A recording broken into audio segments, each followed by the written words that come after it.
Bismillahirrahmanirrahim. Assalamualaikum warahmatullahi taala wabarakatuh. Alhamdulillahirabbil alamin. Wassalatu wassalamu ala asyrafil anbiya'i wal mursalin wa ala alihi wa sahbihi ajma'in. Rabbi shrah li sadri wa yassir li amri wahlul 'uqdatam min lisani. Bertemu kita sekali lagi untuk meneruskan pembelajaran bahasa Arab melalui online. Jadi kita telah pun selesai, kita pun telah selesai pelajaran pertama, dan sebagaimana yang saya beritahu dalam grup WhatsApp kita, pelajaran pertama kita khusus untuk membincangkan tentang apa yang dimaksudkan dengan ilmu saraf. Jadi kita ulang selalu supaya kita ingat. Jadi nak belajar bahasa Arab ni ada dua ilmu yang penting. Pertamanya, ilmu membentuk perkataan iaitu ilmu saraf, dan keduanya, ilmu membentuk ayat. Jadi membentuk perkataan ni kita gunakan wazan. Itu telah kita bincang dalam panjang lebar. Dan membentuk ayat dalam bahasa Arab, di samping memahami struktur perkataan yang disusun dalam ayat tu, dia ada ciri tambahan iaitu baris akhir sesuatu perkataan itu berubah. Jadi sekarang ni pelajaran kedua ni kita nak bincang tentang ilmu nahu lah, iaitu ilmu membentuk ayat melalui susunan perkataan, dan juga kita nak menceritakan sedikit tentang baris akhir, kenapa dia berubah daripada baris atas ataupun dari baris bawah atau baris depan. Jadi inilah pelajaran kedua. Jadi kalau pelajaran pertama tu saya harap dapat dimantapkan supaya kita boleh progres dengan cepat ataupun progres dengan mudah. Jadi kalau ada masalah tentang pelajaran pertama ataupun apa-apa persoalan, insya-Allah pada sesi kedua nanti kita boleh bincang dengan panjang lebar. Tapi sekarang ni kita nak teruskan membincangkan tentang pelajaran kedua, iaitu tajuknya menguasai bahasa Arab, iaitu ilmu nahwu. Yang pertamanya kita nak tahu objektifnya, apa yang dimaksudkan dengan rukun ayat. Dan kita membincang tentang ayat. Dan di sini istilah yang saya gunakan ialah CTA, iaitu cerita tentang apa. Dan ACN, apa ceritanya. Tiap-tiap ayat tu ada rukun dia. Rukun tu ialah cerita tentang apa dan apa ceritanya. Baik, objektif kita yang kedua ialah kita nak bincangkan tentang aspek ataupun perkara-perkara yang menghuraikan rukun ayat ini. Jadi kita akan lihat nantilah, kalau ada rukun ayat, ada yang menghuraikan dari aspek-aspek tertentu, sama ada aspek masa berlaku suatu perkara, aspek tempatnya, aspek sebabnya, ataupun objek bagi suatu perkata kerja dan sebagainya. Kemudian yang terakhir kita tahu, ataupun objektif ketiga, kita tahu perubahan baris akhir perkataan dalam ayat bila dia dibariskan dengan baris atas dan bila dibaris baris bawah dan bila dibariskan dengan baris depan. Baik, kita teruskan kepada objektif pertama. Jadi kalau ada soalan nanti terus tanya ya. InsyaAllah kita nak huraikan supaya kita faham betul. Jadi objektif pertama, apakah yang dimaksudkan dengan rukun ayat? Jadi untuk memahami perbahasan ilmu nahwu dan perbahasan perbuatan baris akhir suatu perkataan dalam ayat, pelajar yang mempelajari bahasa ini perlu memahami konsep cerita tentang apa dan apa ceritanya. Jadi sini ada kesilapan dari segi tulisan ya.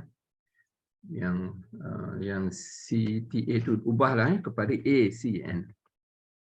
CN itu apa ceritanya.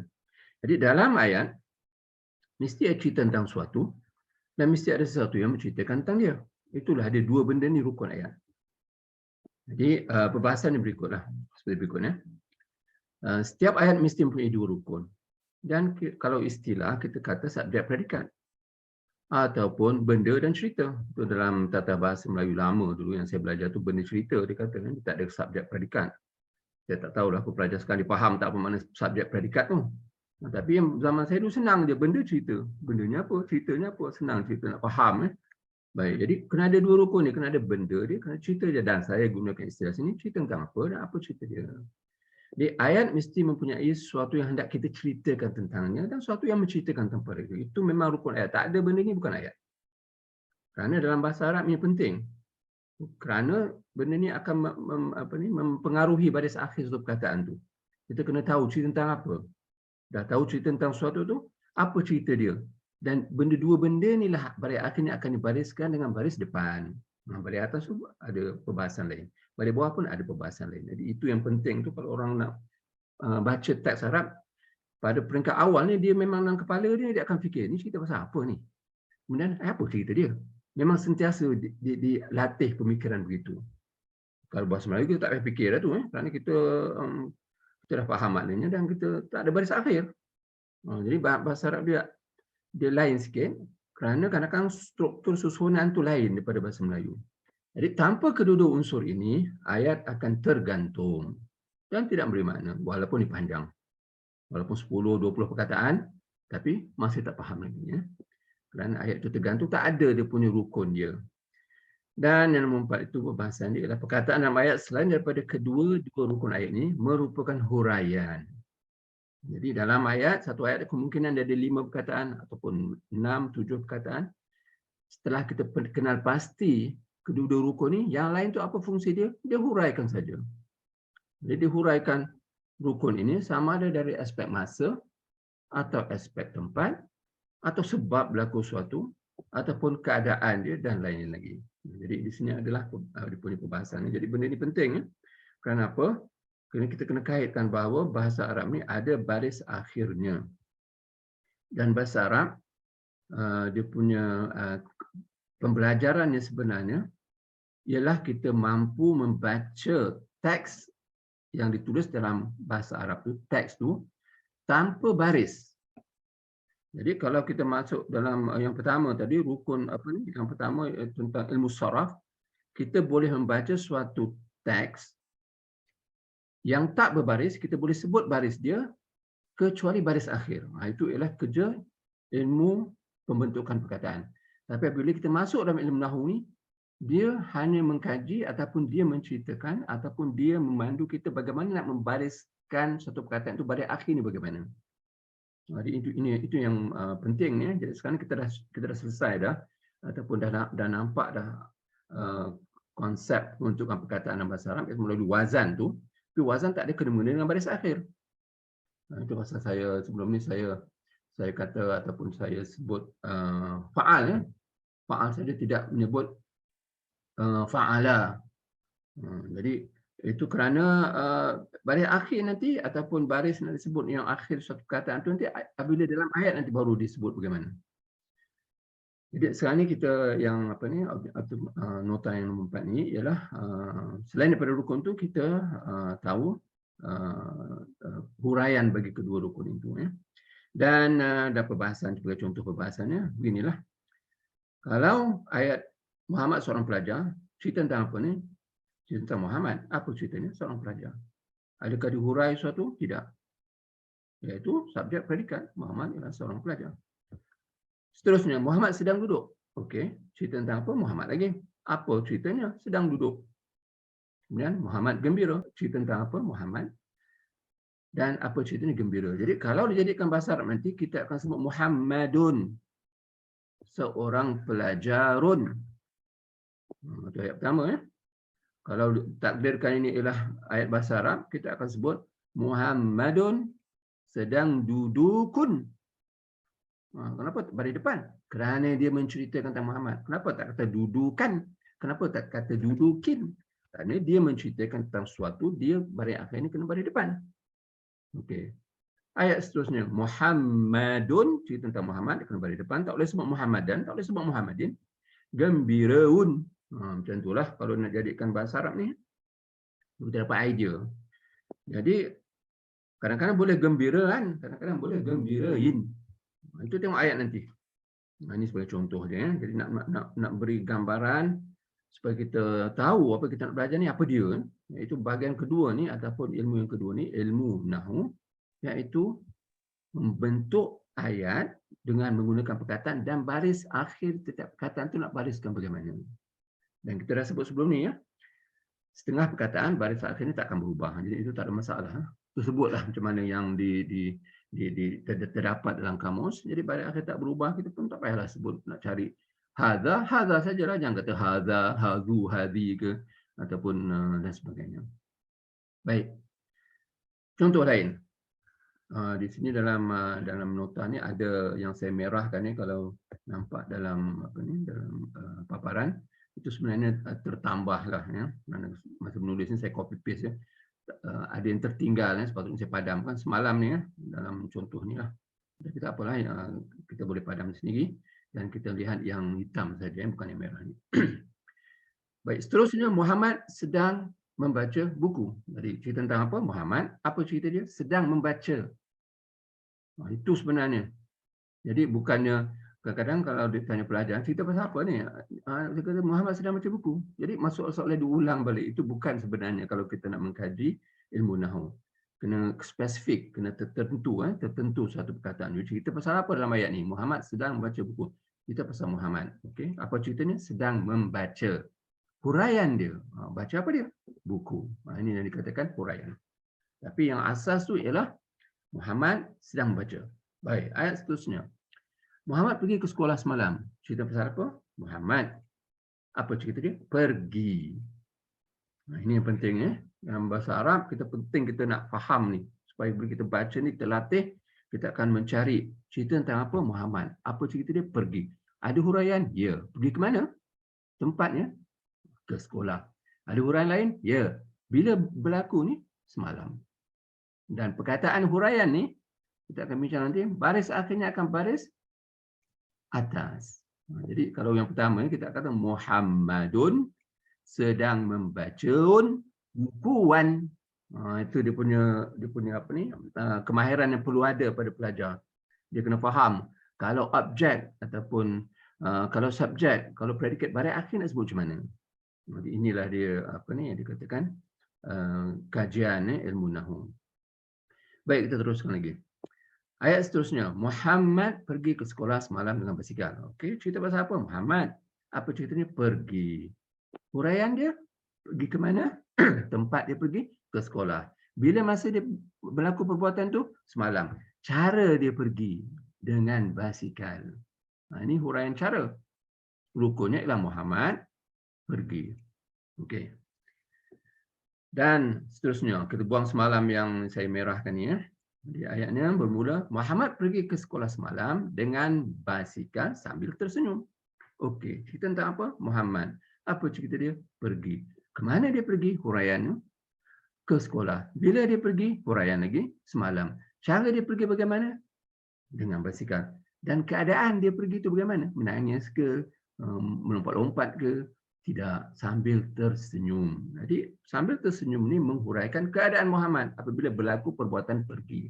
Jadi yang kita lihat di sebelah kanan sekali ini semua huraian bagi rukun ayat ini. Sama ada dihuraikan kepada Muhammad ataupun dihuraikan kepada perbuatan pergi itu. Baik. Ayat seterusnya, ini nak kita supaya kita didedahkan dengan bagaimana nak menangani teks bahasa Arab ya. Dia kena ada rukun ayat tu, cerita tentang apa ceritanya, dan setengah-setengah ayat dia ada huraiannya. Huraian ni kadang-kadang satu, kadang dua, kadang huraikan tempat saja, kadang-kadang masa, kadang macam-macam lagi. Baik, ayat seterusnya, Muhammad pergi ke sekolah semalam dengan basikal sambil tersenyum untuk menuntut ilmu. Dia cerita pasal Muhammad. Apa cerita dia? Pergi. Dihuraikan. Ke mana? Ke sekolah. Bila berlaku ni? Semalam. Macam mana cara berlaku perbuatan ini pergi itu? Dengan basikal.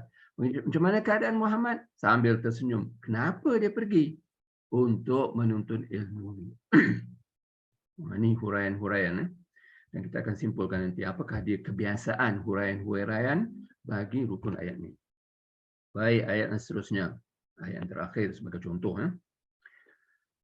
Muhammad pergi ke sekolah semalam selepas sarapan pagi dengan basikal sambil tersenyum untuk menuntut ilmu. Okey. Cerita pasal kalau ditanya cerita pasal apa ni? Jangan sebut cerita pasal Muhammad pergi sekolah semalam naik basikal. Bukan begitu. Cerita pasal apa? Muhammad. Apa ceritanya? Pergi. Dah, itu saja. Huraiannya, ke mana pergi? Ke sekolah. Bila dia pergi? Semalam. Bila lagi? Dihuraikan dua waktu tu ya. Bila lagi dia pergi? Lepas sarapan pagi. Cara dia pergi dengan basikal. Keadaan dia pergi macam mana? Menangis ke tidak? Sambil tersenyum. Kenapa dia pergi ya? Untuk menuntut ilmu. Jadi ini contoh-contoh yang telah dipaparkan sini ialah untuk kita faham bahawa dalam bahasa Arab penting ini kerana huraian-huraian ataupun rukun bagi ayat, suatu ayat, dia akan dibariskan dalam baris tertentu. Oleh kerana bahasa Melayu kita tidak berfikiran begitu. Tapi kalau ditakdirkan ini bahasa Arab ataupun ditakdirkan Melayu, bahasa Melayu ini ada baris akhir. Yang mana subjek predikat dia baris depan. Jadi nak kata apa? Muhammadun pergiun. Yang dihuraikan tu nak buat macam mana? Baris atas. Ke sekolah semalam selepas sarapan pagi dengan basikala sambil tersenyum untuk menuntut ilmu. Kalau ditakdirkan ini bahasa Melayu ni ada baris akhir. Jadi pemikiran orang Arab begitulah, atau pelajar-pelajar pemikiran sepatutnya begitu. Tapi ini yang kalau kita tak faham betul-betul begini, itu yang pelajar kalau tak ada baris, teks tak ada baris tak kita nak baca ataupun dibaca silap. Kerana ilmu yang nak membaris akhir satu perkataan tu tak mantap. Dia kurang jelas bagi kebanyakan pelajar lah, pengalaman saya di mengajar selama ni. Jadi bila kasih teks yang tak berbaris, dia dah kelang kabut ataupun dia pakai sapu dia semua baris atas ataupun dia pakai ikut sedap dia lah yang biasa disebut. Jadi inilah sebagai contoh paparan awal apa yang kita belajar kalau kita belajar ilmu nahwu, iaitu menyusun perkataan, menyusun ayat dengan menggunakan perkataan, betul, dan baris akhir suatu perkataan itu bagaimana kita nak membaris akhirkan dia. Baik. Jadi huraian beginilah contoh-contoh di atas menunjukkan bahawa ayat mengandungi rukun-rukunnya. Okey, iaitu sesuatu yang kita nak sesuatu yang tidak diperkatakan tentangnya dan sesuatu yang menceritakan tentang perkara itu. Itu rukun itu. Kadang-kadang terdapat unsur selain daripada kedua rukun ini yang menghuraikan salah satu daripada kedua-duanya. Tanpa kedua-dua rukun ini, ayat akan menjadi ayat tergantung dan tidak mempunyai makna yang lengkap. Jadi, nak mengatakan pentingnya rukun ayat ini, kerana dialah tunggak bagi suatu ayat. Tanpa dia, ayat tak akan stabil. Ini contohlah perbahasan ayat tergantung. Supaya konsep ni ataupun perkara ni kita mantap betul-betul kerana bahasa lain sikitlah dia punya perbahasan dia kerana ada baris akhir tu. Baik. Jadi contoh pertama ataupun ayat tergantung bagaimana semalam selepas sarapan pagi semalam titik. Apa dia? Ayat tergantung lah ni. 1 2 3 4 perkataan tapi tak faham lagi.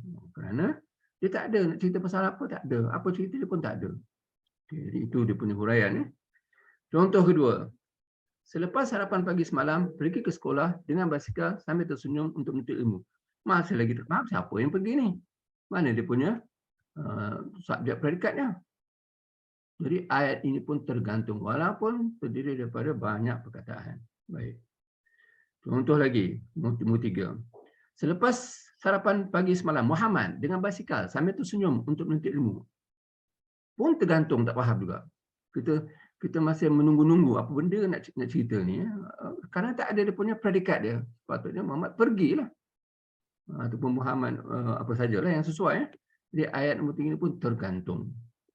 Di sini tujuan ataupun contoh-contoh ni ialah untuk menunjukkan bahawa dalam ayat penting ada dia punya rukun. Kerana tanpa kedua-dua rukun ni dia bukan ayat. Okey, nanti kita akan lihatlah huraian baris akhir itu bagaimana nanti. Contoh keempat, selepas sarapan pagi semalam dengan basikal sambil tersenyum untuk menuntut ilmu pun tak faham juga kerana tak ada rukun dia. Baik. Dan contoh kelima, contoh terakhir ni, selepas sarapan pagi semalam, Muhammad pergi ke sekolah dengan basikal sambil tersenyum untuk menuntut ilmu. Barulah kita nampak ayat ni, ayat ni tidak ada masalah. Kerana cerita pasal apa? Muhammad. Apa cerita Muhammad tu? Pergi. Pergi ke mana? Ke sekolah. Bila? Selepas sarapan pagi. Bila lagi? Semalam. Kemudian cara dia pergi dengan basikal sambil tersenyum, keadaan dia dan tujuan dia pergi ialah untuk menuntut ilmu. Jadi ayat yang kelima ini adalah ayat yang sah, ayat yang lengkap dan bukan ayat yang tergantung. Jadi itu huraian dia lah ya. Baik. Jadi perbahasan tentang rukun ayat ini penting untuk memahami mengapa baris akhir suatu perkataan dalam ayat dibariskan dengan baris-baris tertentu, sama ada baris atas atau baris bawah atau baris depan. Saya rasa setakat ni clear kerana objektif utama kita ialah untuk memahami bahawa ayat mesti mempunyai rukunnya. Jadi itu kalau dah clear, alhamdulillah. Kalau tak clear rasanya ada nak dibincangkan, boleh terus tanya. Jadi kesimpulan dalam objektif utama tu. Apakah dia kesimpulannya? Ayat adalah wadah ataupun medium ataupun apa sajalah untuk menyampaikan idea, untuk menyampaikan sesuatu, dan ia perlu kepada perkara yang hendak diperkatakan tentangnya dan sesuatu yang mencerita tentang perkara itu. Kalau tidak ada kedua-dua ni, dia akan jadi ayat yang tergantung. Tak boleh dipahami. Saya rasa itu tak masalah, logik dia. Tapi kerana kita nak bincang baris akhir ni, itu kita terpaksa memantapkan lagi kefahaman begini. Supaya nanti bila kita mula nak baca teks nanti, kita kena biasakan. Kita kena tanya dalam hati kita, cerita pasal apa ni? Apa cerita dia? Itulah dia baris depan. Yang lain semua baris atas. Dan ada juga yang akan dibariskan dengan baris bawah dengan ciri-ciri yang tertentu. Baik, saya rasa objektif pertama kita jelas. Iaitu, kita lihat balik ya. Objektif pertama kita, kalau kita scroll ni, iaitu nak tahu apa yang dimaksudkan dengan rukun ayat. Itu saja. Nak mengetahui apakah yang dimaksud dengan rukun ayat. Yang kita dah buat beberapa contoh dan rasanya kita fahamlah. Baik, objektif kedua pula kita nak melihat huraian bagi kedua-dua rukun ayat ni. Dari segi kita nak bincang cara detail sikitlah. Kita dah faham dah tadi ya, tapi tak apa, kita ulang balik. Biar keadaan ni ataupun isu ini, perbahasan ini mantap. Jadi objektif kedua kita ialah huraian terhadap kedua-dua rukun itu. Ayat yang mempunyai kedua-dua rukun ini boleh dikembangkan atau dihuraikan seperti contoh berikut. Yang tadilah yang kita dah buat tadi. Tapi mungkin kita gunakan ayat lain. Muhammad sedang baca buku. Okey, cerita pasal Muhammad, apa cerita dia sedang baca. Apakah huraiannya? Dia aspek huraian itu adalah objek bagi kata kerja, iaitu buku. Pasal ada membaca. Mestilah benda yang kena baca, jadi buku. Contoh seterusnya, Muhammad pergi ke sekolah semalam. Cerita pasal Muhammad, apa cerita dia? Pergi. Dihuraikan tempat. Ke mana dia pergi? Ke sekolah. Masa bila berlaku ini? Semalam. Kalau di lagi istilah, dia akan sebutlah kalau dalam bahasa Arab ni maf'ulun bihi, ini maf'ulun fihi.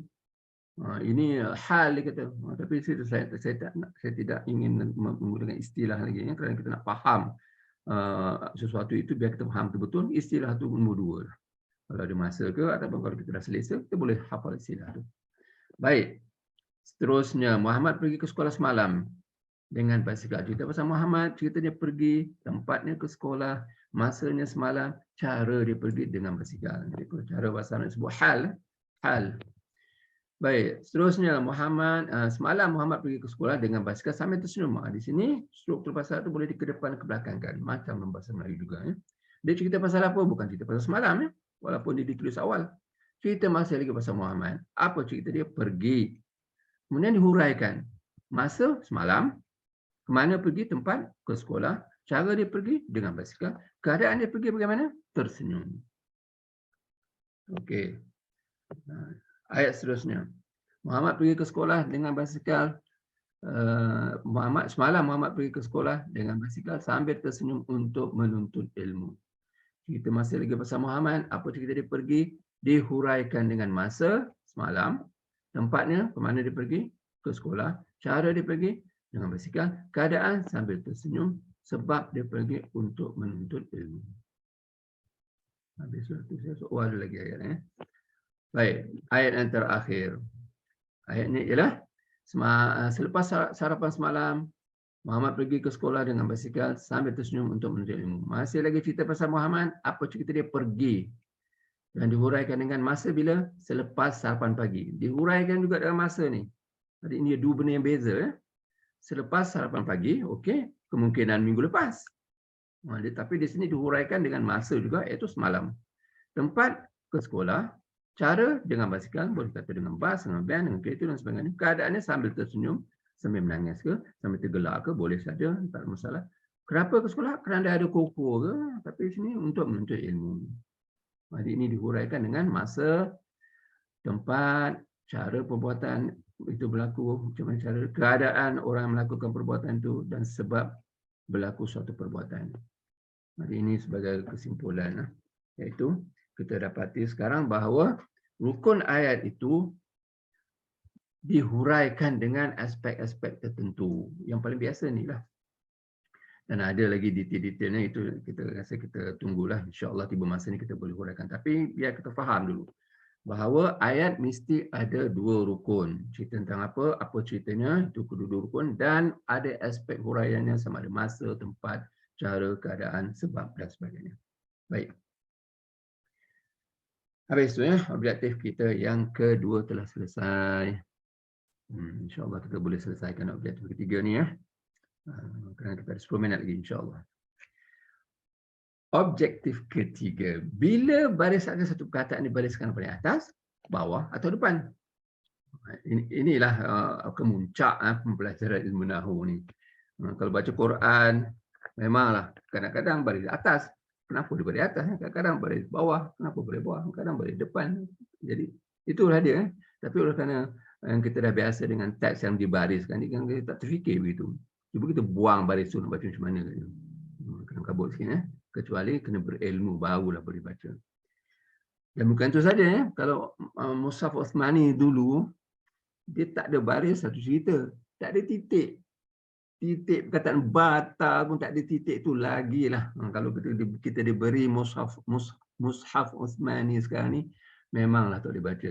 Kecuali kita dah hafal. Baik, itu silingannya.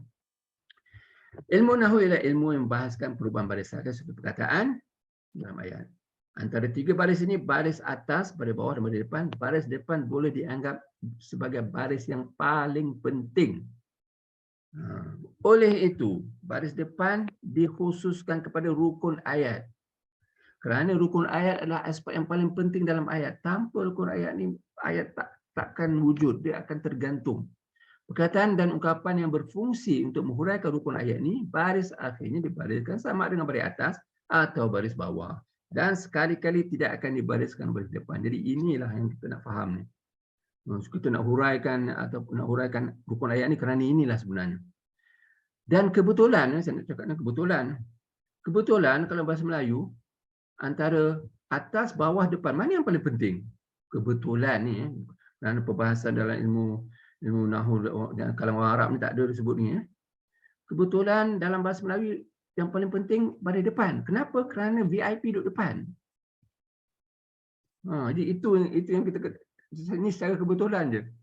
Depan ni penting pasal apa? VIP duduk depan, driver duduk depan.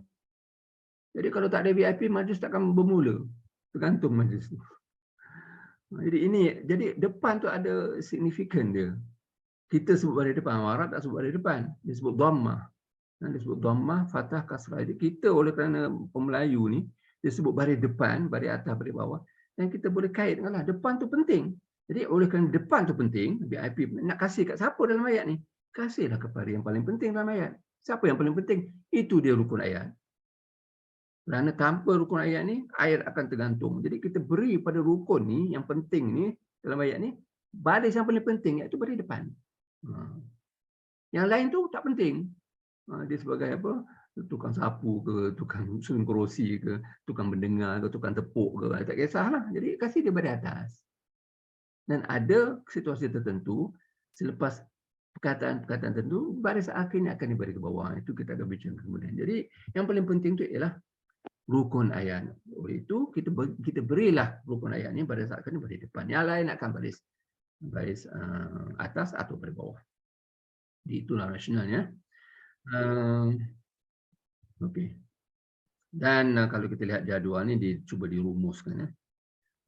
Jadual berikut menghuraikan sebab baris akhir suatu perkataan dalam ayat dibariskan baris tertentu. Baris depan kita beri pada subjek, predikat atau pelaku bagi kata kerja. Pelaku bagi kata kerja ni bagaimana ya?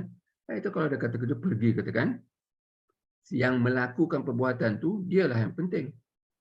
Jadi kalau yang pergi itu Muhammad, baris akhir perkataan Muhammad tu akan dibariskan dengan baris depan.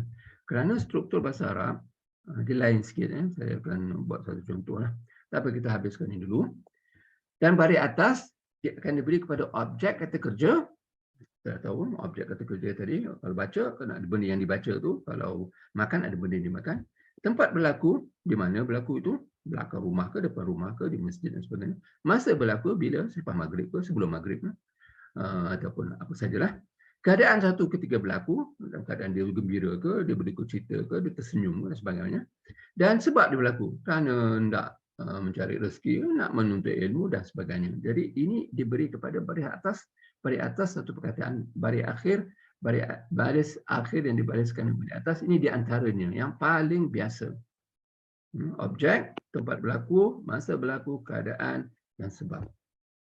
Baik, dan baris bawah, masa bila kita nak beri satu perkataan baris akhir baris bawah, kata nama yang ditulis selepas beberapa perkataan huruf pembaris bawah adalah huruf-huruf tertentu. Kalau kita tulis lepas dia suatu perkataan itu, baris akhir perkataan itu mesti dibariskan baris bawah. Seperti bismillah, ataupun lillahi, ataupun ala, tawakkal ala Allahi. Oleh kerana ada perkataan ala, ada perkataan bi, ada perkataan li, baris akhir perkataan selepasnya mesti dibariskan dengan baris bawah. Dan juga ada satu lagi kaedah yang kita akan sentuh pada pelajaran kedua, iaitu kata nama yang bukan sifat bagi perkataan sebelumnya. Jadi ini kita akan bincangkan insya-Allah pada pelajaran kedua. Baik. Jadi ini contoh. Ini contoh ya. Kenapa ataupun contoh dalam bahasa Arab, teks bahasa Arab, kenapa baris akhir itu dibariskan dengan baris tertentu.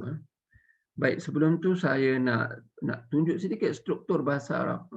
Struktur bahasa Arab kalau saya alih paparan di sini. Baik. Bahasa Arab dia boleh ditulis kata kerja dulu. Contohnya makan makan. Kemudian pelajar itu. Kemudian ikan itu. Dalam bahasa Arab struktur begini dia terima pakai. Maksudnya bukan pelik. Jadi kita bahasa Melayu mungkin pelik lah. Jadi bahasa Arab dia akan kata akal at-talib as-samak. Makan pelajar itu, ini bahasa Melayu lah, ikan itu. Jadi sekarang ini yang dikatakan pelaku. Jadi siapakah yang melakukan perbuatan makan ini? Adakah ikan atau pelajar? Kita tambahlah. Kita tambah di sini. Kita kata apa? Di kantin. Boleh kata begitu ya. Jadi fi al-mat'am. Ini ayat yang pertama lah. Jadi makan pelajar itu, ikan itu di kantin. Jadi logiknya siapakah yang makan ni? Pelajar itu makan. Jadi pelajar itu kita baris akhirnya kena baris depan. Dan siapa yang kena makan? Objeknya. Jadi baris akhir perkataan as-samak dari itu. Perkataan tadi kita sebut as-samak. Tapi dalam ayat kita kena sebutlah as-samaka. Kemudian di fi itu, selepas huruf fi baris akhir perkataan itu kena baris bawah. Fi al-mat'ami. Inilah cara kita nak baris akhirkan suatu ayat dan berdasarkan kepada konteks ayat itu. Di sini pelakunya ialah pelajar, pelaku bagi perbuatan makan ialah pelajar itu. Tetapi kalau kita tengah menceritakan tentang suatu peristiwa yang berlaku di laut semasa hujan ribut, kita ubah sikit atna tufan. Okey, ketika taufan melanda ketika hujan ribut. Kita ubah sikit Okey. Ini berlaku di laut ya. Jadi agaknya siapa yang makan siapa ni? Boleh tak ikan makan pelajar itu? Boleh. Kalau ditakdirkan pelajar itu jatuh daripada kapal, kemudian ada ikan besar buka mulut itu makan pelajar itu. Jadi kena ubah baris akhir ni. At-talibah, kerana dia kena makan. Yang makan tu ikan as-samaku. Jadi ayat ni boleh. Telah makan akan pelajar itu oleh ikan itu ketika ribut taufan. Itulah dia punya terjemahan literal. Dia makan pelajar itu, ikan itu ketika hujan ribut. Ketika hujan ribut. Boleh satu. Jadi itu nak tunjukkan bahawa pelaku bagi satu perbuatan balik akhirnya baris depan. Dan struktur begini bukan yang struktur yang pelik dalam bahasa Arab. Ini bahasa Melayu mungkin pelik, tapi bahasa Arab memang struktur ini diguna pakai. Jadi itu yang kita kena pasti, ataupun kita kena tahu siapakah pelaku bagi suatu perbuatan dalam sesuatu ayat. Baik, kita kembali kepada kerana yang kita sedang bincangkan ni, iaitu baris depan tu ialah pelaku bagi kata kerja. Itu sebuah contoh tadi dah ditunjukkan contoh. Dan kita teruskan, kalau kita teruskan ni, di sini ada beberapa contoh ayat lah. Dan saya rasa kita tak sempat buat hari ini kerana Zoom saya menunjukkan kurang daripada 1 minit. Dan kita sambung insya-Allah minggu depan. Dan lepas ni ada